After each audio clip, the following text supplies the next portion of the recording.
Renee Descartes एक फ्रांसीसी philosopher और मैथमेटिशियन थे।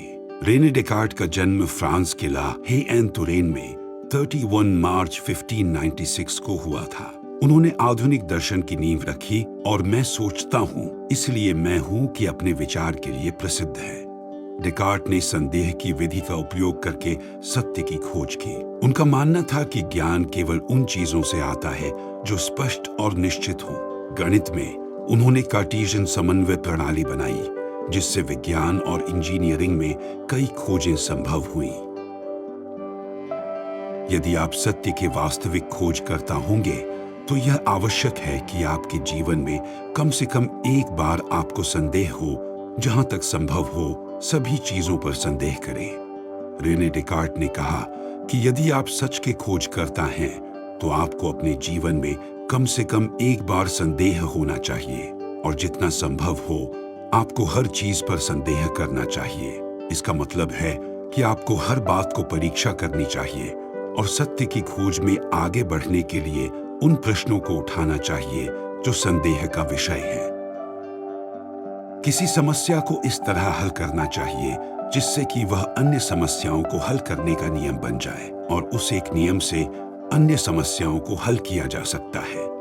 हर समस्या का हल इस तरह करना चाहिए कि एक नियम बने जो उस समस्या को हल करे। जब यह नियम बन जाता है, तो उसे दूसरी समस्याओं के लिए भी लागू किया जा सकता है। इसका मतलब है कि हमें हर समस्या का हल निकालने के लिए एक तरीका या नियम तैयार करना चाहिए जिसे हम बार बार उपयोग कर सकते हैं। बुद्धि समय समय पर धोखा देती है, और यह विवेकपूर्ण है कि कभी भी उन लोगों पर विश्वास न करें जिन्होंने हमें एक बार भी धोखा दिया है। ये विचार ये बताता है कि हमारी बुद्धि कभी कभी हमें गलती से भ्रमित कर सकती है, जिससे हमें किसी व्यक्ति या विचार के प्रति भरोसा कम हो सकता है। इसलिए जब हमें किसी ने पहले धोखा दिया हो, तो सावधानी से उन पर भरोसा करना उचित होता है, या फिर बिल्कुल भी भरोसा न करें। यह आपके लिए अच्छा होगा।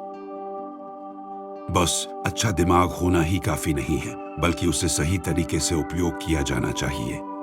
यहाँ उन्होंने मनुष्यों को यह समझाने की कोशिश की है कि उन्हें अपने दिमाग का उपयोग ठीक से करना चाहिए, ताकि वे सही और सत्य की पहचान कर सकें। मैं सोने का आदी हूँ और अपने सपनों में भी उन्हीं चीजों की कल्पना करता हूँ जो जागते समय पागल लोग कल्पना करते हैं। रेने डेकार्ट कहते हैं कि वे सोने के समय भी वही चीजें सोचते हैं जो जागते समय पागल लोग सोचते हैं, यानी कि उनकी सपनों में भी वे वही चीजें देखते हैं जो अजीब और विचित्र होती हैं। अगर आप कुछ सोच रहे हैं, तो यकीनन आप जीवित हैं। जब आप सोचते हैं, तो यह बताता है कि आप जीवित हैं। यह रेने डेकार्ट का एक महत्वपूर्ण विचार है जो उनके द्वारा व्यक्त किया गया था। इससे हमें अपनी अस्तित्व की पुष्टि मिलती है, क्योंकि सोचने का अर्थ है कि हम जीवित हैं। इतना अजीब और इतना अविश्वसनीय कुछ भी नहीं है कि यह एक तत्वज्ञानी या किसी अन्य द्वारा नहीं कहा गया है। इसका मतलब है कोई चीज इतनी अजीब या अविश्वसनीय नहीं है जो किसी विज्ञानी या किसी अन्य व्यक्ति ने कभी नहीं कहा हो। यह मतलब है कि हर चीज का कोई वैज्ञानिक या तत्वज्ञानी विवेक होता है, जिसके अनुसार हर बात का कोई विवेकपूर्ण व्याख्यान होता है। अच्छी किताबें पढ़ने का मतलब है कि आप दुनिया के सबसे ज्ञानी लोगों के संगत में हैं और उनके साथ बातचीत कर रहे हैं। इस उद्धरण का मतलब है कि जब आप अच्छी किताबें पढ़ते हैं, तो आप अच्छे ज्ञान और विचारों को सीखते हैं, जो आपको दुनिया के विभिन्न ज्ञानी लोगों के समर्थन में ले जाते हैं। इससे आपकी बातचीत और सोच में वृद्धि होती है। लोग अक्सर कम सीखते हैं और दिमाग को तेज करने के लिए सोचते बहुत हैं। यह उद्धरण यह कहता है कि बहुत से लोग कुछ सीखते हैं, लेकिन वे अपने दिमाग को तेज करने के लिए बहुत सोचते हैं। सबसे काबिल दिमाग सबसे बड़े बुराई के साथ साथ सबसे बड़े सदाचार के लिए भी सक्षम होता है। वह व्यक्ति जो सबसे अधिक बुराई के साथ साथ सबसे बड़े सदाचार के लिए भी समर्थ होता है, वही सबसे काबिल दिमाग होता है। यह मतलब है कि एक व्यक्ति जो दोनों अच्छे और बुरे काम को समझता है और सही और गलत में भेदभाव करता है, वही वास्तव में बुद्धिमान होता है। मनुष्य के विचारों के अलावा उसके नियंत्रण में कुछ भी नहीं होता है। ये मतलब है कि हमारे विचारों के अतिरिक्त हमारी कोई भी शक्ति या नियंत्रण नहीं होता है। हम अपने विचारों के द्वारा ही अपने कार्यों को निर्धारित करते हैं। वही राज्य जल्दी से आगे बढ़ता है जहां नियम और कानून कम होते हैं, लेकिन सभी कानूनों का बहुत सख्ती से पालन किया जाता है। एक समाज जो नियमों को ठीक से मानता है और उनका पालन करता है, वह तेजी से उन्नति करता है, भले ही नियम की संख्या कम हो।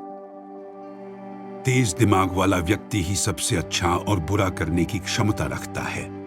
इसका मतलब है कि एक तेज दिमाग वाले व्यक्ति को अधिक समझदारी होती है, जिससे उसे समस्याओं को हल करने या उनसे बचने के लिए अधिक विचार करने की क्षमता होती है।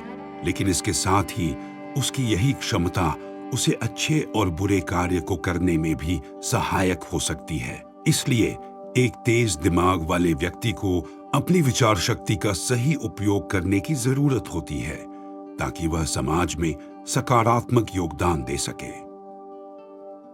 यात्रा करना लगभग अन्य सदियों के लोगों के साथ बात करने जैसा है। यात्रा करते समय हम विभिन्न लोगों से मिलते हैं और उनसे अनजाने में बातचीत करते हैं, जिससे हमें नया ज्ञान और अनुभव मिलता है। अगर आपको यह वीडियो अच्छा लगा हो तो हमारे वीडियो को लाइक करें और हमारे चैनल को सब्सक्राइब करें और बेल आइकॉन दबाएं और अपने दोस्तों के साथ जरूर शेयर करें। और आप भी अपने विचार कमेंट सेक्शन में जरूर बताएं। मिलते हैं अगले वीडियो में। धन्यवाद।